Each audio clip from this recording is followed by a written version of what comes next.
Nos desviaremos del tema un poco para una posible vía de investigación. Echen un vistazo a los paneles de control dentro de la antigua central eléctrica de Battersea en Londres, que creo es un colector y distribuidor de energía atmosférica en su mejor momento. ¿A qué les recuerdan? Estos tal vez ecualizadores gráficos para afinar las frecuencias de resonancia.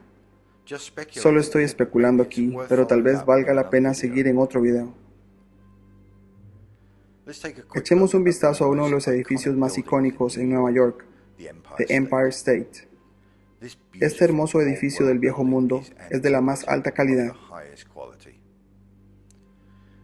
La placa original en el vestíbulo fue reemplazada en la década de 1970 debido a una renovación. Originalmente declaraba que este edificio suministraba energía a 7 estados. ¿De verdad?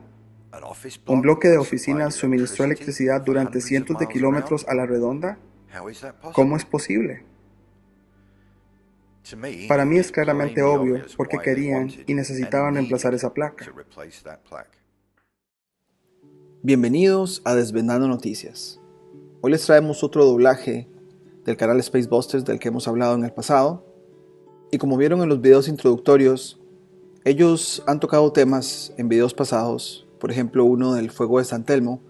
Esos fueron segmentos de ese video, por cierto, donde nos hablan de dos cosas. Nos hablan del edificio del Empire State, que es un edificio muy icónico en la ciudad de Nueva York, pero donde se evidencia que la placa que existía antes decía o revelaba que ese edificio fue como una fuente de distribución de energía para muchos estados en ese país. Luego también vimos cómo muestran video de lo que viene siendo la antigua central eléctrica en Londres, y una de las cosas que nos llamó mucho la atención es que lo comparan a un ecualizador. Para los que pues conocen de esos temas de música o de sonidos, el ecualizador es como si fuera una manera de cambiar, darle variaciones a las frecuencias para que suenen de una manera distinta. Entonces pareciera que también lo hacen así con la electricidad. Muy interesante. Entonces, con ese preámbulo, quiero hablarles de este video al que le queremos hacer doblaje de todos los que ellos tienen, que se llama The National Ether Grid, que viene siendo lo que vemos como postes de alta tensión que transportan cables eléctricos, lo cual es un tema que quizá no había escuchado antes, pero la proposición que ellos hacen tiene mucho sentido del por qué todavía están ahí, por qué todavía siguen recorriendo nuestras montañas, y cuando hacen construcciones nuevas no los reemplazan, sino más bien siguen construyendo con otro tipo de sistema pero debajo del suelo, ¿no? Entonces, como preámbulo, pues quería mostrarles lo que ya los Space Busters han hablado de estaciones eléctricas, de plantas eléctricas, para este doblaje que vamos a hacer. Entonces, si tienen comentarios que le agreguen a este gran tema, me encantaría escucharlos. Entonces, sin más preámbulos, vámonos al doblaje. Aquí en el Reino Unido utilizamos mucha electricidad, pero podría sorprenderte de dónde proviene parte de ella. Hay bastante rechazo por parte de las personas que no quieren grandes molinos de viento construidos cerca de sus casas, y con toda razón. Son ruidosos, feos, matan miles de pájaros y no son muy efectivos en días sin viento. Y cuando hace demasiado viento, tienen que apagarlos para que no se rompan.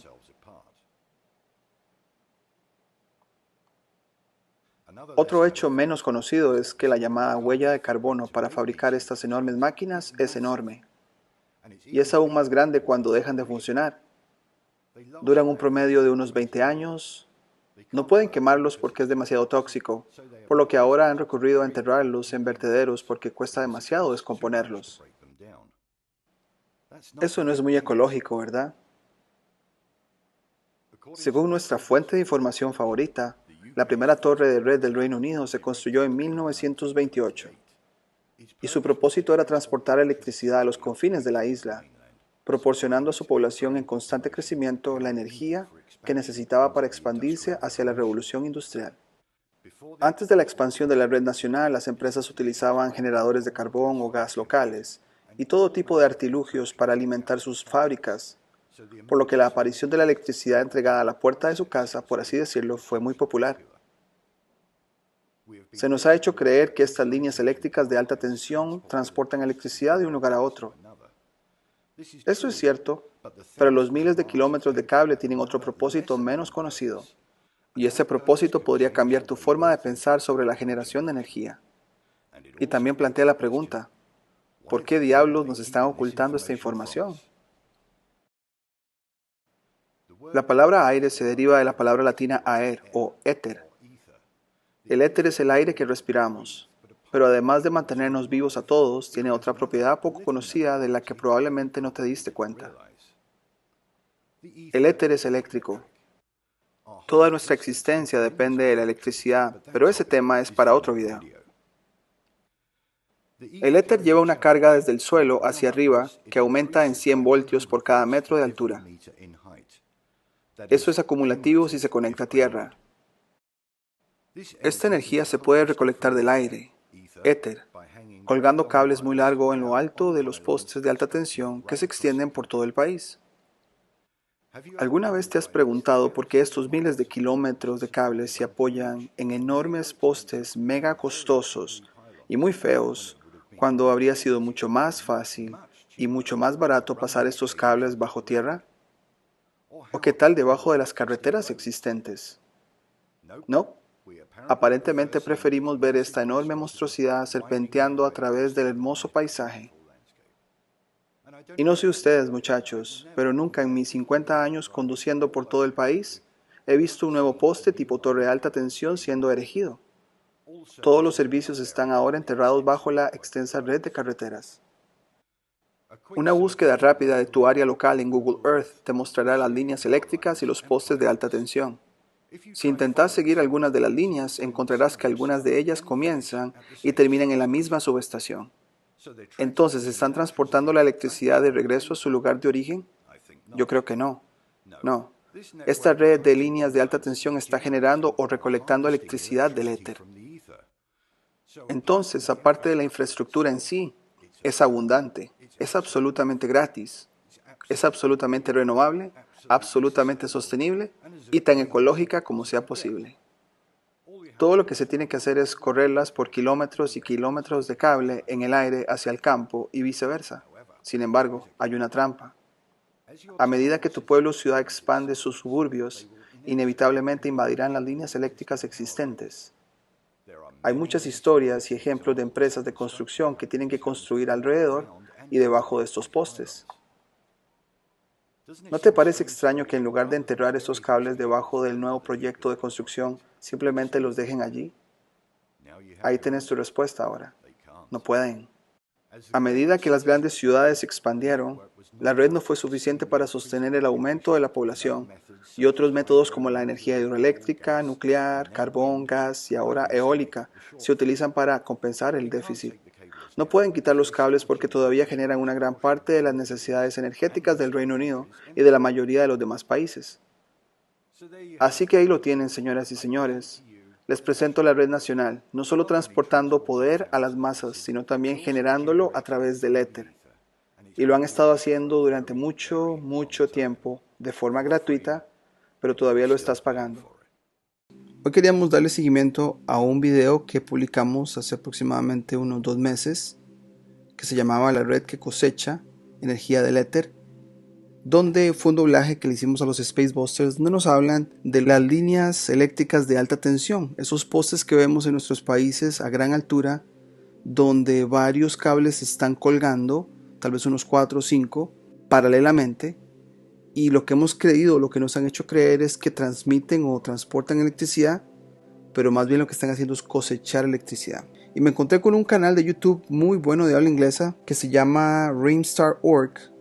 Al parecer es un señor o un hombre por allá que hace experimentos de campo. Tiene más o menos 276,000 suscriptores, muchos videos interesantes, pero van a ver aquí que tiene uno. Dice que cómo generar electricidad con energía atmosférica. Y de hecho hace unos diagramas muy educativos, muy fáciles de entender, y lo cual pues a mí me dio otras ideas y lo conecté con otras cosas que voy a comentar después del doblaje que vamos a hacer. En este doblaje él nos explica primero y después nos enseña su experimento de campo y cómo logró producir energía eléctrica trayéndosela desde el cielo a cierta altura. Entonces, sin más preámbulos, vamos con el doblaje y luego comentaremos. Hola mi gente, en este video voy a demostrar cómo generar energía utilizando electricidad atmosférica. Se utilizó un hexacóptero para levantar un extremo de un cable en el aire. Mientras tanto, al otro extremo del cable estaba conectado un motor de corona cerca del suelo. Luego la electricidad fluyó a través de ese cable y el motor de corona haciéndolo girar. Primero voy a explicar cómo funciona. Gran parte de la siguiente explicación está adaptada de la conferencia del físico premio Nobel Richard Feynman, su sección llamada Electricidad en la atmósfera. Por cada metro que subís en el aire, el voltaje aumenta alrededor de 100 voltios, o podríamos decir de 100 voltios por yarda. Podemos dibujar estos aumentos de voltaje usando lo que se llaman líneas equipotenciales. Observa que el suelo es negativo y el cielo es positivo entre sí. Según Feynman, esto se extiende hacia arriba a 50 kilómetros o 31 millas, donde el aire es muy conductor. Este es el caso con buen tiempo. Con un clima de tormenta, las cosas son bastante diferentes y no hablaré de eso aquí. Pero si este voltaje existe entre tu cabeza y el suelo, ¿por qué no recibe una descarga? La razón es que tu cuerpo es un conductor eléctrico lo suficientemente bueno como para que, parado en el suelo, sea básicamente una parte del suelo. Las líneas equipotenciales se verían así. Aún hay efectivamente 0 voltios entre la parte superior de la cabeza y el suelo. Efectos similares ocurren con árboles, edificios, etc. ¿Qué pasa con la corriente eléctrica? Existe una corriente eléctrica descendente y consiste en iones positivos, moléculas o grupos de materia que tienen una carga positiva. Estos iones se mueven lentamente hacia el suelo. La densidad de corriente de estos iones es muy pequeña, alrededor de 10 microamperios o 10 picoamperios, cruzando cada metro cuadrado o yarda cada segundo. Entonces en cualquier área pequeña no hay mucha potencia. Y esa es la explicación sobre la electricidad atmosférica adaptada en las conferencias de Feynman. Para aprovechar esta electricidad atmosférica conectamos eléctricamente un extremo de un cable al suelo y levantamos el otro extremo en el aire. En nuestro caso obtuvimos buenos resultados a unos 120 metros o 390 pies de altura, a 100 voltios por metro o 100 voltios por yarda. Son 12.000 voltios entre esa altura y el suelo. Pero al igual que con vos parado en el suelo, el cable es un conductor eléctrico y también lo es al potencial de tierra. Mirando las líneas equipotenciales alrededor del cable, ese voltaje de 12.000 voltios existe entre una cierta distancia del cable y el cable. Puedes ver que las líneas equipotenciales están más juntas en la parte superior del cable. Eso significa que la atracción es más fuerte allí y los electrones se abren paso hacia arriba en el cable. Miremos más de cerca la parte superior del cable. Pondremos 6 puntas afiladas tipo alfileres de coser en la parte superior de ese cable, pero para facilitar la ilustración dibujaré solo uno. Observa que debido a la forma afilada de la punta, las cargas se apiñan en la punta. Recordad también que hay iones cargados positivamente en el aire. Existe un campo eléctrico entre las cargas negativas en el cable y las cargas positivas en el aire. Y podemos representar ese campo eléctrico trazando líneas entre pares de cargas opuestas. Observa que las líneas del campo eléctrico están más juntas cerca del punto, lo que significa que el campo eléctrico es más fuerte allí. Es lo suficientemente fuerte como para eliminar los electrones negativos del punto afilado, donde neutralizan los iones positivos. Pero debido al voltaje hay nuevos iones positivos que se mueven hacia abajo y nuevas cargas negativas que salen del cable. Ahora tenemos electricidad fluyendo a través del cable. Sin embargo, la corriente eléctrica en esa electricidad es muy débil. No lo medimos, pero según mi experiencia con la electrostática, lo estimaría en microamperios bajos o más probablemente incluso más bajo. Esto no es suficiente para hacer girar un motor electromagnético, uno como el que se usa en la vida cotidiana, pero basta con encender un motor electrostático como este motor Corona. El motor de Corona consta de un cilindro de plástico rodeado de hojas de metal afiladas. Cada segundo una de esas hojas se conecta al cable que sube hacia el cielo. Eso significa que cuando el cable comienza a conducir, esas hojas están ahora a cualquier voltaje en el que la parte superior del cable está en el cielo, aunque en polaridad opuesta, positiva. Es por eso que recibís un shock eléctrico cuando tocas uno de estos cables.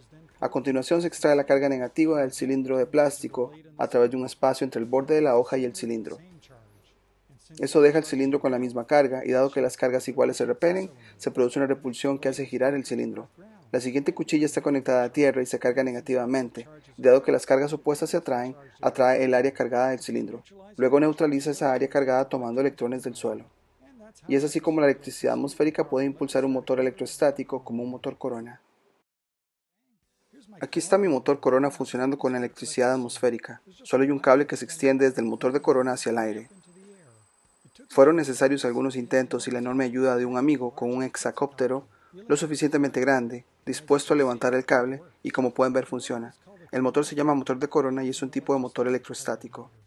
La electricidad atmosférica no es lo suficientemente potente para hacer funcionar un motor electromagnético del tipo que encontrás todos los días.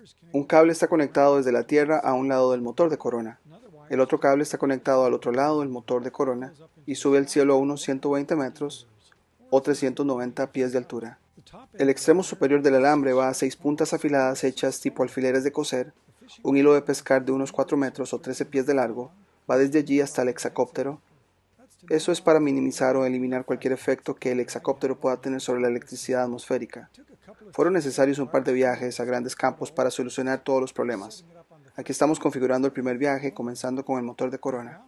Para una conexión a tierra empujamos algunos cables de cobre gruesos hacia el suelo, y luego conectamos un cable entre ese y un lado del motor de corona. Se conectó otro cable al lado del motor de corona. Ese irá al cable que se elevará al cielo. El cable que se elevará hacia el cielo comienza en este carrete, con una manivela para enrollarlo después. El siguiente paso fue conectar el otro extremo de esa bobina de alambre a la parte puntiaguda. La conexión se realiza en esa pieza de plástico blanco.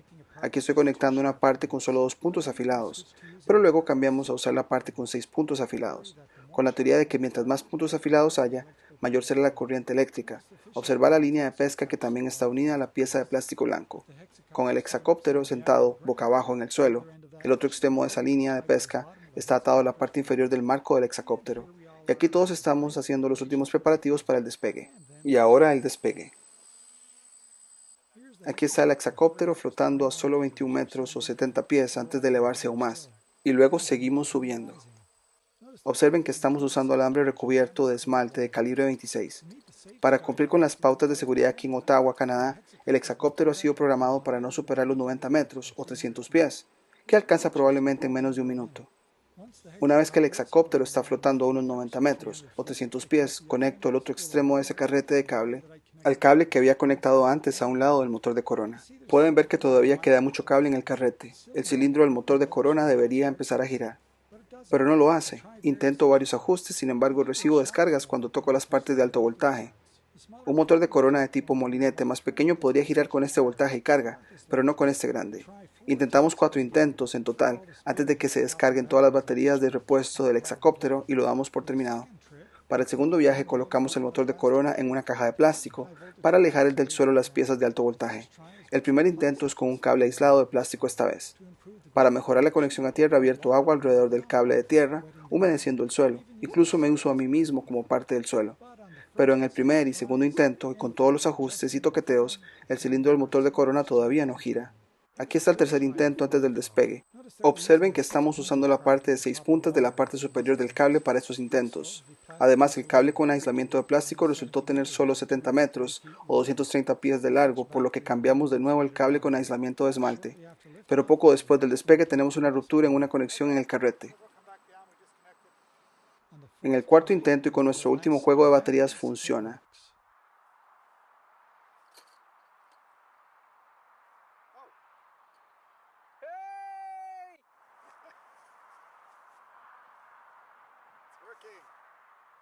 No hay mucho torque aquí, ya que un ligero toque en el eje lo detendrá. Sin embargo, no sigue funcionando. A veces parece detenerse abruptamente. El choque eléctrico es mucho más doloroso esta vez. Pronto me doy cuenta que el problema es que un extremo del cilindro está demasiado cerca de algunas tuercas y tornillos en el interior de este extremo, y a veces lo toca. Una vez que lo separo, funciona muy bien. Ese fue el último problema que resolvimos. Entonces, ¿por qué funcionó en este intento? Después de observar los datos del hexacóptero, vimos que algo salió mal con los límites de altura programados y había llegado a 120 metros o 390 pies de altura. Con la electricidad atmosférica, más altura significa un voltaje más alto, y posiblemente también había más iones a esa altura. Pero dado que está por encima del límite de 90 metros o 300 pies, eso puso fin a los experimentos con este motor de corona. Pero logramos nuestro objetivo de alimentar un motor electrostático utilizando electricidad atmosférica. Gracias por vernos. Después de mirar este video, creo que nos quedó muy claro el proceso de lograr capturar la energía eléctrica a cierta altura, teniendo pues las dos polaridades, pero comentaré en la parte que me llamó más la atención. Nuestro youtuber dice en una parte, pero luego cambiamos a usar la parte con 6 puntos afilados o puntiagudos con la teoría de que mientras más puntos afilados haya o puntiagudos haya, mayor será la corriente eléctrica. Hace poco nos encontramos un artículo de este sitio al que le hemos hecho también doblajes en el pasado. No leeremos todo el artículo, el cual es bastante largo, de tartaria.info, donde nos hablan del tipo de armas que se ponen en retratos antiguos, ¿verdad? Vemos soldados con sus armas acá, algunas son puntiagudas, como estas de acá. Y voy a enfocarme en algunas fotos y trataré de explicar lo que él está tratando de describir con esto de las armas puntiagudas. La primera es esta, un fragmento de alguna batalla heroica o icónica, donde vemos aquí las personas que están, o los soldados o los combatientes, vemos estas lanzas puntiagudas. El adoctrinamiento que nos han dado es que se usaba para perforar gente y digamos que matarlos, perforándolos, ¿no? Sin embargo, el escritor de este artículo dice, pero ¿por qué en este tipo de retrato no se ven que están penetrando a la gente? Están como levantándolos hacia arriba. Él expone una teoría similar a la que está él diciendo. Si realmente usaron armas o usaron energía, ¿será que las formas puntiagudas de las lanzas era la suma de recolectar energía y que esa recolección de grupo lograba algo? Lo cual me parece que tiene mucho sentido. Por acá otra mostrándonos algunas armas, en la cual pues aquí hay es puntiagudo también, dando pues la idea de que es la colección grupal de energía. De ahí que era importante tener grupos de personas en una batalla igual. No sabemos qué tipo de batalla, o tal vez un experimento energético en grupos. Por acá otra donde aparte de la lanza hay algo en medio y tenemos la parte puntiaguda también. Acá una más donde al parecer es como un dardo, pero realmente el escritor nos dice que nos quieren dar la idea que eran dardos, pero porque era puntiagudo, para recolectar energía quizá. Por acá hay otras más, tenemos formas puntiagudas, y cuando nos vamos ya como a fotos antiguas es interesante que encontraremos fotos antiguas así, con la parte puntiaguda de estas lanzas, las cuales cuando ya vemos fotos más recientes son quitadas o son suplantadas por astas de banderas, que es muy común ese patrón. Por acá más vemos la forma puntiaguda, incluso con una bolita también. Es una teoría muy interesante, la cual tiene mucho sentido. Y esta es Venecia, una foto antigua. Nos dice que donde pues anclan los botes, tenemos esa forma de lanza un poco puntiaguda arriba y en toda la parte, digamos, de cada lado. Al parecer ya esas lanzas no están ahí en el agua. Aquí más pruebas de eso, tenemos más lanzas puntiagudas subiendo de edificios. Quizá ustedes las han visto en sus edificios, en sus ciudades, o quizás las han suplantado por banderas. Un patrón muy común de encubrimiento. Esto es Brasil, por cierto. Brasil no tenemos la fecha, pero muy interesante esta foto antigua de Brasil. Así que dejaremos el video acá. Me parece que lo que propone este youtuber es bastante interesante con su experimento de campo, y aquella gente que pues tiene conocimiento eléctrico, si tienen aún más para aportarle a esta investigación, nos encantaría escucharlo, pero por ahora sería todo y nos vemos en la próxima. Si te gustó el contenido del canal, no olvides suscribirte, darle campanita para notificaciones. Tenemos el botón de unirse para aquellos que nos quieran apoyar como miembros, pero por ahora sería todo y nos vemos en la próxima.